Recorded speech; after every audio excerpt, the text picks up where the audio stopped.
마태복음 18장 11절부터 20절 말씀입니다. 너희 생각에는 어떠하냐? 만일 어떤 사람이 양 100마리가 있는데 그 중에 하나가 길을 잃었으면 그 99마리를 산에 두고 가서 길을 잃은 양을 찾지 않겠느냐? 진실로 너희에게 이르노니 만일 찾으면 길을 잃지 아니한 99마리보다 이것을 더 기뻐하리라. 이와 같이 이 작은 자 중에 하나라도 잃는 것은 하늘에 계신 너희 아버지의 뜻이 아니니라. 네 형제가 죄를 범하거든 가서 너와 그 사람과만 상대하여 권고하라. 만일 들으면 네가 네 형제를 얻은 것이요 만일 듣지 않거든 한두 사람을 데리고 가서 두세 증인의 입으로 말미암아 말마다 확증하게 하라. 만일 그들의 말도 듣지 않거든 교회에 말하고 교회의 말도 듣지 않거든 이방인과 세리와 같이 여기라. 진실로 너희에게 이르노니 무엇이든지 너희가 땅에서 매면 하늘에서도 매일 것이요 무엇이든지 땅에서 풀면 하늘에서도 풀리리라. 진실로 다시 너희에게 이르노니 너희 중에 두 사람이 땅에서 합심하여 무엇이든지 구하면 하늘에 계신 내 아버지께서 그들을 위하여 이루게 하시리라. 두세 사람이 내 이름으로 모인 곳에는 나도 그들 중에 있느니라. 아멘. 오늘은 길 잃은 양의 정체가 무엇인지 나누겠습니다. 예수님께서 18장에서 계속 천국 하나님 나라에 관하여 설명하고 있다는 것을 우리가 기억한다면 이 잃어버린 양이 누구인지 좀 더 분명하게 이해할 수가 있습니다. 여기서 잃어버린 양은 앞절에서 언급되는 것처럼 실족한 양입니다. 그리고 99마리는 실족해 자들입니다. 교회에서 믿음이 대접을 받아야 된다는 것은 당연한 건데 그 믿음이 교회에서 대접을 받지 않아요.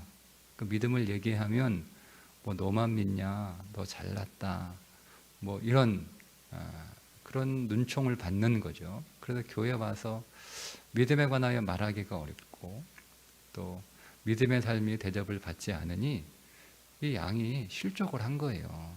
그래서 길을 잃어버린 거죠. 믿음의 길을 가는 것이 맞다고 생각을 했는데 교회의 다른 사람들은 믿음의 길을 걷고 있지 않아요.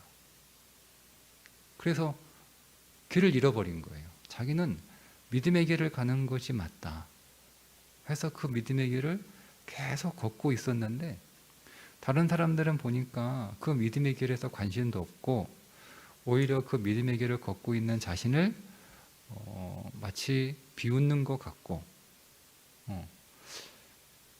그러다 보니 내가 그 믿는 게 맞나? 내가 하나님의 말씀에 순종하는 것이 그것이 나는 잘 믿는 거라고 생각했는데 순종하는 삶이 최고의 믿음이라고 생각을 했는데 그렇지 않은 거예요.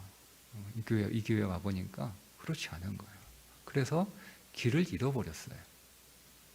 그러니까 혼란스러워. 길을 잃어버리다는 혼란스럽다 뭐 이런 뜻이거든요. 그리고 어떤 무리에 의해서 이렇게 배척됐다 그런 의미도 담고 있어요. 그러니까 이 양이 뭐 우리가 생각하는 것처럼 물론 그런 의미가 전혀 없다라고 말하기는 어렵습니다. 그러니까 우리가 그동안 해석해왔던 일반적인 의미의 해석도 가능합니다. 그런데 이 전체적인 18장의 맥락 안에서 이 말씀은 여러분 누가복음에 있는 말씀에 똑같이 양의 비유가 나오거든요. 그 말씀하고 좀 비교해서 우리가 보면 좀 더 정확하게 이제 이해가 되는데, 누가복음 15장에 이른 양의 비유를 하신 그 동기가 있어요. 그게 뭐냐면 세리와 죄인들이 예수님께 말씀을 들으러 오니까 서기관과 바리새인들이 수군수군 거리는 거예요. 여러분, 세리하고 죄인이 예수님께 말씀 들으러 오는 게 뭐가 문제예요? 그들은 순종하지 않는 사람이죠. 그죠? 세리와 죄인들은 순종하지 않는 사람이 대표적인 인물들로 성경에서 등장합니다. 이 사람들이 예수님의 말씀을 들으러 온 거예요. 이제 순종하는 삶을 살겠다고 온 거예요. 그동안 순종하지 않았던 삶을 살다가 순종하는 삶을 살겠다고 온 거예요. 그러니까 뒤에서 서기관과 바리새인들이 수근수근 거리는 거예요. 야, 죄인이 왔어, 죄인이. 늘 부순종하는 사람들이 왔어. 수근수근 해야 하는 거예요. 그래서 주님이 양의 비유를 말씀해 주시면서 이렇게 말씀하십니다. 내가 너희에게 이르노니 이와 같이 죄인 한 사람이 회개하면 하늘에서는 회개할 것이 없는 의인 99, 이 회개할 것이 없는 의인 99이 누구냐면 누구예요? 서기관과 바리새인이에요. 자칭 의인이라고 생각하는 사람들이지 객관적인 의미의 의인이 아니에요. 그럼 여기 있는 99마리, 오늘 마태복음 17장의 99마리 양은 그래서 멀쩡한 양들이, 믿음이 좋은 양들이 아니라 한 마리의 양을 실족하게 한 사람들이란 말이에요. 그러니까 여러분 좀 분명하게 이해가 되지 않아요? 어떻게 99마리 산에 놔두고 하나님이 한 마리 양을 찾으러 가? 하나님은 소수의 하나님, 하나님은 한 사람도 귀하구나. 물론 그런 의미가 없는 건 아니에요. 그러나 여러분, 그런 그 의미보다는요, 하나님은 믿음 없는 99마리 필요 없다는 거예요. 순종하지 않는 99마리 필요 없다는 거예요.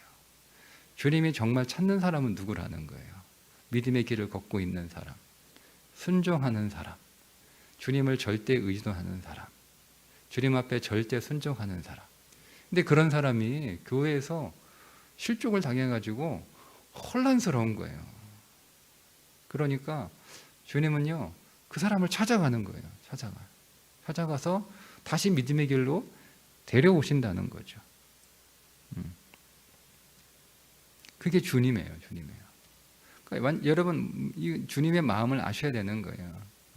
그런 의미에서 주님은 숫자는 중요하지 않아요. 믿음 없는 사람이 99마리, 990마리, 9,900마리가 있어도 주님은 소용없어요.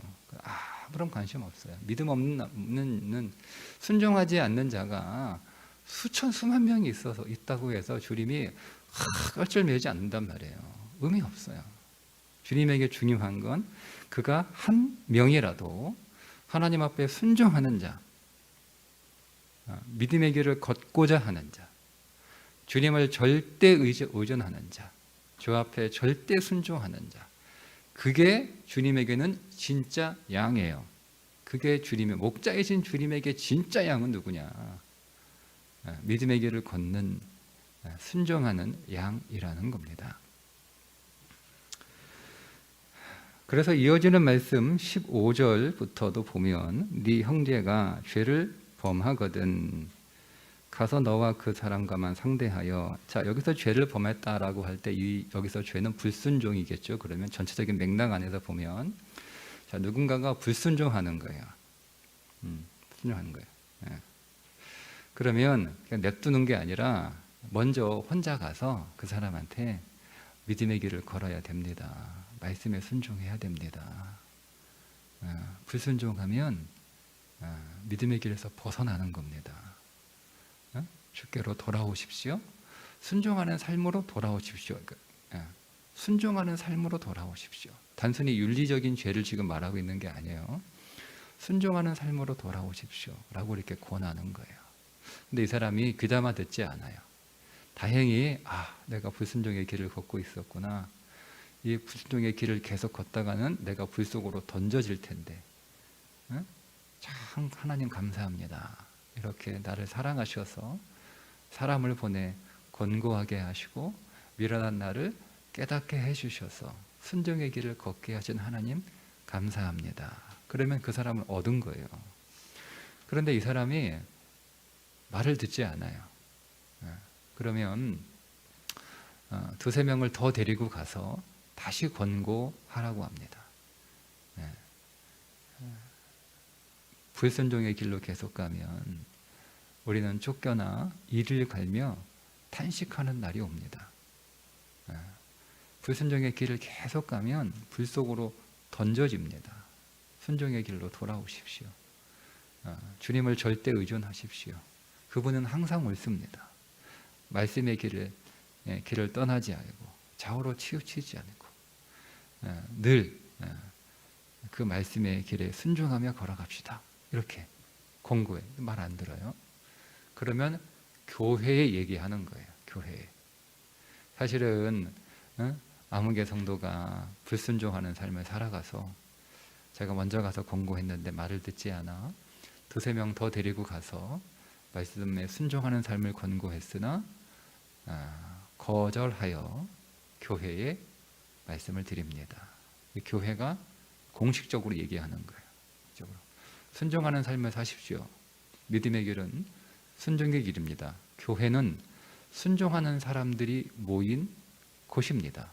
교회는 하나님의 나라고 교회는 하나님이 통치하는 곳이기에 교회는 하나님의 백성들이 모인 것이므로 그 하나님의 백성들은 하나님의 통치에 순종하는 사람들입니다. 당신이 계속 이 교회에 우리와 함께 신앙생활 하기를 원한다면 말씀에 순종하는 삶으로 돌아오십시오 라고 공식적으로 얘기하라는 겁니다. 그 말 안 들어요? 그럼 뭐라고 얘기하죠? 이방인과 세리처럼 여기라. 유대인들에게 이방인과 세리처럼 여기라는 말은 공동체 밖에 있는 사람들이라는 뜻이에요. 즉 출교시키라는 겁니다. 교회가 어떤 곳이라는 것을 지금 주님이 다시 설명해 주시는 거예요. 교회는 순종하는 사람들이 모인 곳이라는 거예요. 교회는 하나님이 통치하신 하나님의 나라라는 거예요. 근데 그 하나님의 나라에 모인 사람들은 당연히 어떤 사람들이어야 되죠? 하나님의 말씀에 순종하는 사람들이어야 됩니다. 그게 교회입니다. 그래서 그 하나님의 말씀에 순종하는 삶을 거부하는 하는 사람들은 하나님의 백성으로 남아있을 수 없는 거예요. 끝까지 권고하는. 그러니까 여기서 물론 이 출교의 의미는 단순히 내쫓으라 하고 하는 의미가 아니라 지금 우리의 개념에 그러니까 우리가 지금 이렇게 살고 있는 이 시대의 교회에 대한 사람들의 교인들의 생각, 교인들은 뭐 이 교회 아니면 다른 교회 가지 뭐 이렇게 교회 어디든지 있고 내가 어디든지 가면 다 나 환영해주고 뭐 그런 시대로 괜히 생각하시면 안 돼요.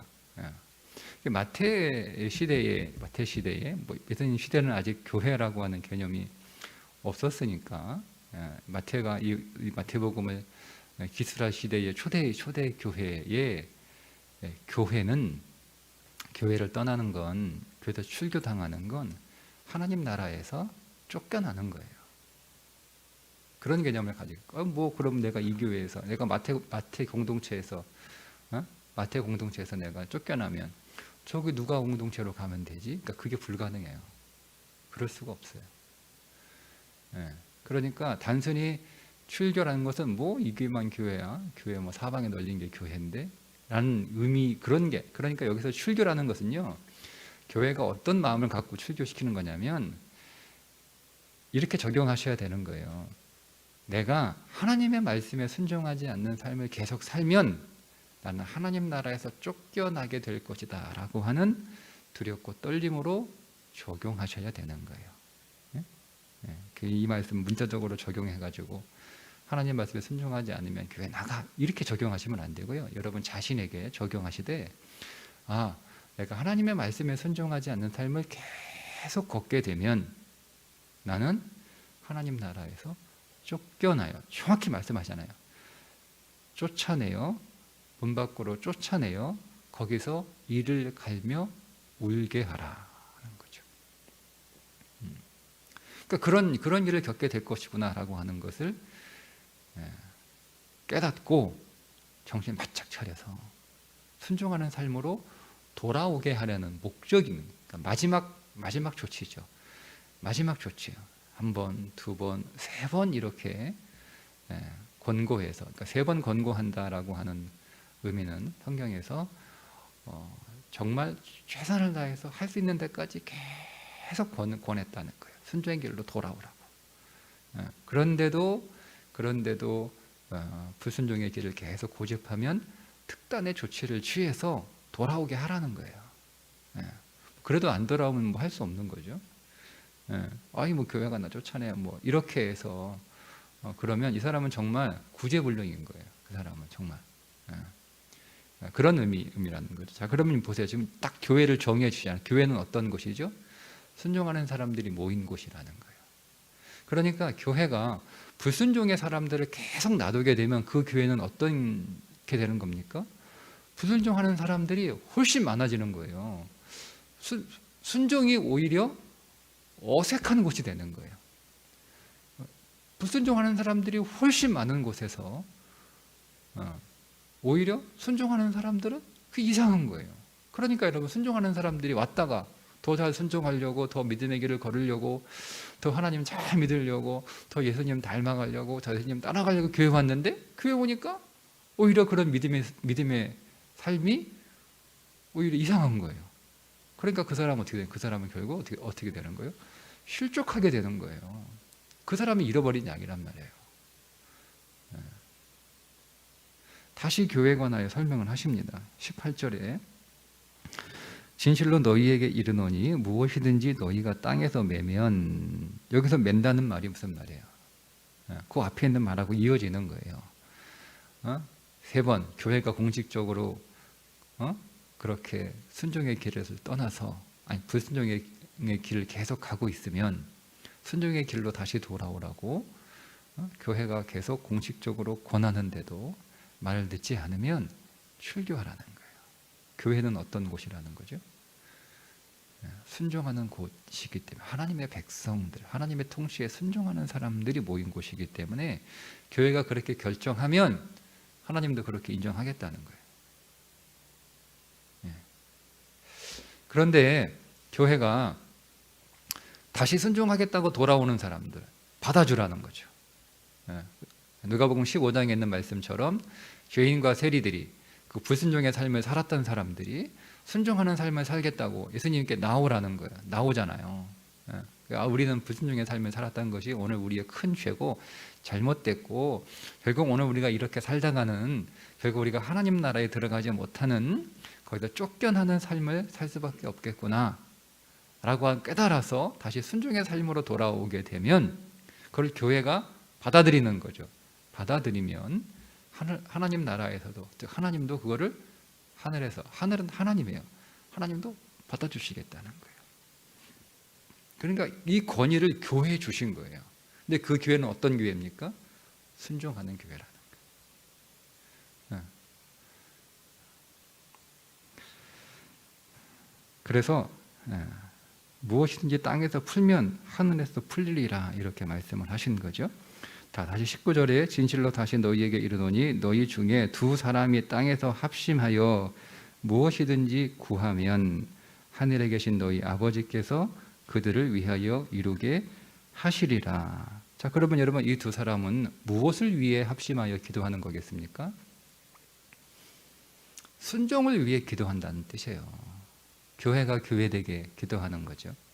하나님 오늘 우리 교회 성도들 모두가 다 믿음의 길을 걷게 하옵소서, 순종의 삶을 살게 하옵소서, 더 주님을 의지하게 하옵소서, 더 주님께 순종하게 하옵소서, 더 하나님의 백성이 되게 하옵소서, 더 하나님의 뜻을 이루는 교회가 되게 해 주옵소서. 이 기도하는 거예요. 이 기도하는 거예요. 그러면 하나님께서 응답하신다는 거예요. 당연하죠, 여러분. 그게 하나님의 뜻 아닙니까? 하나님이 원하시는 것은 하나님의 통치에 순종하는 삶이에요. 그러니까 우리의 죄는 뭐냐면 하나님께서 에덴을 창조하시고 사람을 지으셔서 그 에덴에 살게 하셨을 때 그 에덴에서의 삶의 목적이 뭡니까? 아담과 하와를 향한 하나님의 뜻이 뭐예요? 야, 에덴에서 놀고 먹자. 이게 하나님의 뜻이었을까요? 하나님의 뜻에 복종하는 삶을 살아가는 것이 아담과 하와에게 주시는 하나님의 뜻이었어요. 그게 에덴의 삶이에요. 여기는 뭐 우리가 다 부족한 게 없으니까 낙원 아닙니까? 그러니까 다 놀고 먹자. 그게 하나님의 뜻이 아니라 순종하는 삶을 계속 살아가고 하나님을 의존하는 삶을 계속 살아가 결국 생명나무까지 도달할 수 있는 그 삶이 에덴의 목적이었어요. 근데 거기서 불순종했으니까 그 에덴에서 쫓겨난 겁니다. 왜 쫓겨났어요? 하나님이 기분 나빠가지고 말 안 들으니까 화나가 쫓아내신 게 아니고요. 에덴에서 불순종하게 되면 그 에덴을 파괴하는 삶을 살아가게 되는 거예요. 하나님의 통치하시는 나라에서 하나님의 말씀에 순종하지 않으면 그 하나님의 통치하기에 불복하는 거니까 그 나라를 파괴하는 거잖아요. 그래서 쫓겨난 거예요.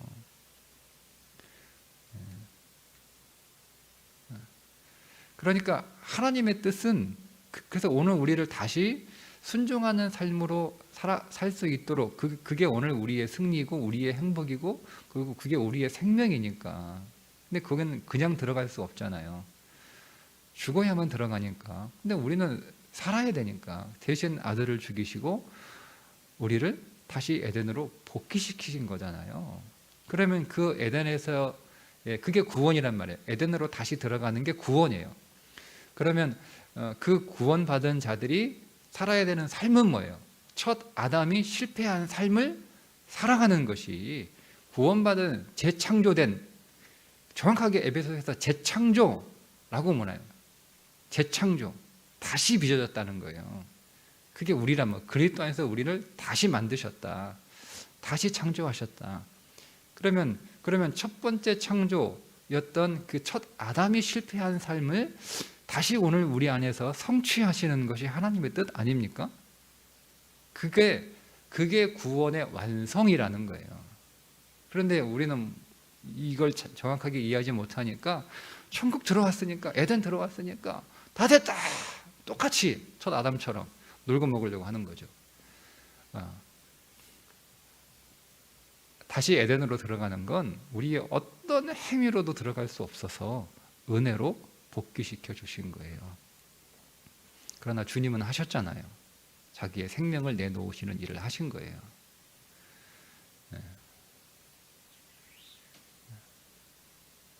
그러면 거기에 들어온 오늘 우리들은 우리가 은혜로 들어왔으니까 똑같이 아무것도 안 하면 이게 잘못된 거예요. 그러니까 여러분, 우리가 구원은 은혜로 받았지만 하나님의 나라에 들어온 이상 하나님의 통치에 순종하는 삶을 살아야 되는 거예요. 그게 뜻이에요. 그걸 구하는 거예요. 그래서 이렇게 말씀하시잖아요. 기도를 가르치실 때에 구하면 성령을 주시지 않겠느냐라고 대답하신 거예요. 우리가 순종하는 삶은 우리 안에 들어오신 순종의 영이신 그리스도를 통해서만 가능하기 때문에 그렇습니다.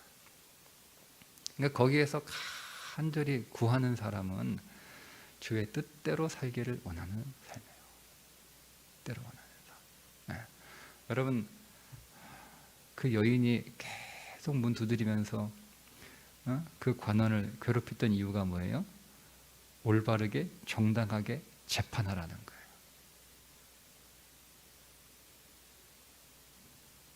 자기는 억울하다는 거죠. 그러니까 결국 이거예요. 하나님 나라의 공의를 세워라. 말씀을 세워라. 하나님의 통치가 온전하게 하라. 불순종하는 삶 때문에 이 법이 왜곡되고 법이 파괴돼서 내가 연약한 내가, 힘없는 내가 이렇게 억울하게 당하고 있다. 그걸 계속 요구하는 거예요, 여러분. 계속 요구해요. 다 공정하게 판단하라는 거예요. 이 불의한 재판관은 공정하게 판단하지 않아. 그게 세상이잖아요. 그러니까 이 여인은 계속 밤낮 자지 못하게 계속 공정하게 판단하십시오. 법을 세우십시오. 요구하는 거예요. 그 비유를 주신 거잖아요. 그리고 기도에 관하여 어떻게 간청히 기도할지를 주신 거예요. 그 비유로. 그러면 우리의 기도는 뭐예요? 하나님의 뜻이 이루어지기 원합니다. 이 불법의 세상에서, 불순종의 세상에서 주의 뜻이 이루어지기 원합니다. 하나님의 법이 세워지기 원합니다. 하나님의 뜻에 순종하기 원합니다. 그 얘기 아닙니까? 그 기도가. 그렇게 간절히 기도하면 자식에게도 좋은 거 주는데 하늘에 계신 아버지께서 왜 어찌하여 너희에게 성령을 주시지 않겠느냐라는 거죠. 그럼 이 여인이 구한 건 뭐? 성령을 구한 거예요. 성령은 뭐예요? 하나님, 내가 하나님 말씀에 순종하지 못하니 주의 영을 내게 보내주셔서 순종의 영이신 그리스도께서 오늘 우리 안에서 나로 하여금 순종하시고 당신이 성취하신 그 모든 율법의 삶을 내 안에서 이루어 주옵소서라고 기도하니 그 성령을 주시는 거예요. 성령을 주시는 거죠. 그래서 여기서 기도한 두 사람이 구하는 건 하나님 말씀에 순종하는 삶을 살게 하옵소서, 교회가 교회되게 하옵소서를 구하는 거예요. 그러니 아버지께서 그들을 위하여 이루어 주시죠. 여러분, 순종하기 위해서는 그 노력하는 게 아니에요. 기도하셔야 됩니다. 자, 순종의 의지는 여러분 갖고 계셔야 되는 거예요. 그래서 성령은 인격이시기 때문에 여러분, 초대교회가 성령을 받을 때 어떻게 받았습니까? 그냥 지나가다가 받았어요? 성령은 순종케 하는 영이에요. 여러분 잘 이해하셔야 됩니다. 성령을 다르게 이해하시면 여러분 성령에서 완전히 벗어난 이상한 영 받아요. 성령은 순종케 하시는 영이에요. 순종하는 자들에게 주시는 영이라고 베드로가 정확하게 선언합니다. 그러니까 여러분, 그 오순절 마가다락방 120명의 사람들이 길 가다가 그냥 이렇게 성령 받은 건 아니잖아요. 어떻게 받았어요? 10일 동안 열심히 기도했어요. 열심히 간절히 뜨겁게. 그러니까 순종하기 원하는 자들에게 주시는 거예요. 그러니까 그런 의지가 우리 안에, 그런 강력한 사모함이 있어야 되는 거예요. 하나님, 내가 말씀에 순종하지 못하는 삶이 정말 탄식하는 거죠. 그 길의 끝을 보니까 내가 계속 이렇게 살아가다가 내가 은혜로 구원을 얻었으나 내가 하나님 앞에 어떻게 부끄러운 신부의 모습으로 온갖 더러운, 하나님이 깨끗하고 정결한 신부의 옷을 주셨는데 그걸 다 오염시켜가지고 그냥 너덜너덜하게 만들어서 그 옷 입고 내가 주 앞에 어떻게 신부로 서나. 여러분, 신부가 결혼식장에 들어가려고 드레스를 잘 맞춰놨는데 결혼식 당일날 보니까 드레스가 찢어졌어요. 그럼 여러분, 그 신부가 그냥 입고 들어가자는 신부가 어디 있어요? 난리 나지 않습니까? 이거 누가 찢었냐? 이거 왜 관리 못했냐? 당장 다른 거, 온전한 거 가져와라. 그렇게 난리 치지. 거기서 누가 찢어진 거 괜찮아요. 뭐 어차피 한 번 입는 건데. 그렇게 입고 들어가는 신부가 어디 있어요? 그러니까 그걸 보는 거예요. 하나님의 나에게 그리스도의 신부로 입을 옷을, 새 거룩한 성 새 예루살렘이 오늘 우리 가운데 임하여 어린 양 예수가 우리에게 신랑으로 오실 때 그 혼인잔치에 나를 초대해 주셨는데 옷을 주시면서 초대해 주신 거예요. 그리스도의 옷을 주시면서 이거 잘 이 옷에 어울리는 삶을 살아.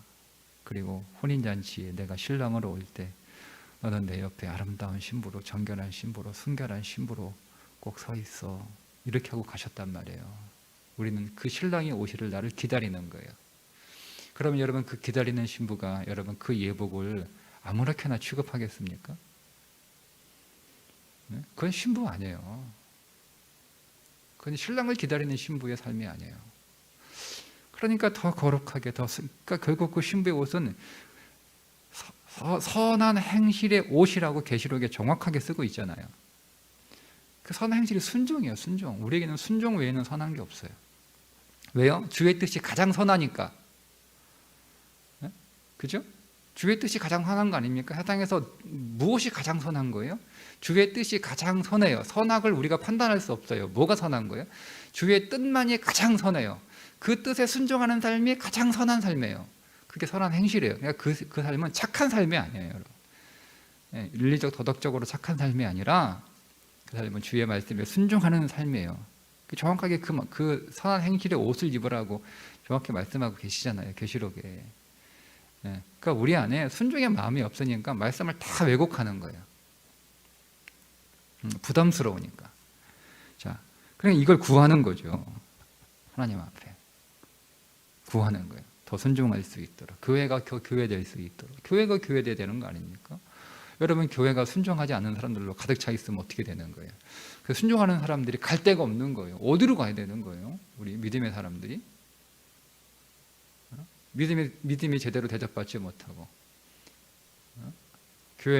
교회에서 엉뚱한 것들을 대접하고 있으면 우리는 어디로 가야 되는 거예요? 믿음의 사람들은. 그러니까 기도해야 되는 거예요. 교회는 더 순종한 사람들이 많아지고 하나님의 말씀에 복종하는, 하나님의 통치에 굴복하는 온전한 교회가 되기 위하여 구하는 거예요. 그게 하나님의 뜻이에요.